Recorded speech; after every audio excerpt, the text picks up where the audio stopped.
Aksi nyeleneh dilakukan oleh seorang wanita berkuku panjang viral di TikTok. Pasalnya, seorang wanita ini terlihat makan tanpa menggunakan alat makan seperti orang-orang pada umumnya. Namun ia malah langsung makan menggunakan kuku panjang miliknya. Pantauan sripoku.com di akun Instagram @nengtaiman Selasa, tanggal 7 November tahun 2023, dalam video yang beredar di sosmed tersebut tampak seorang wanita mengenakan atasan hijau itu tengah makan di salah satu pusat perbelanjaan di kawasan Sleman. Dalam video tersebut wanita ini diketahui bernama Dewi dan berasal dari Sleman. Ia pun lantas menjelaskan kepada para netizen yang menghujat kelakuannya bahwa tidak ada yang risih dengan aksinya di tempat umum tersebut.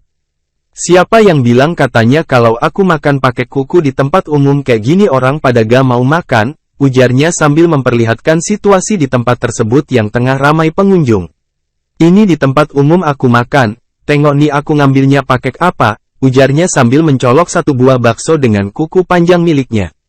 Di tempat umum kan, lanjutnya seusai menyantap bakso tersebut. Tidak sampai di situ saja, aksi wanita ini berlanjut kedua kalinya yaitu saat ia menyantap nasi goreng dengan bermodal menggunakan kukunya saja. Mantap besti, ujarnya setelah menyantap nasi goreng tersebut. Lantas aksi nyeleneh wanita ini viral setelah diposting melalui akun TikTok miliknya sendiri @dewiyahya_79 dan Instagram @nengtaiman.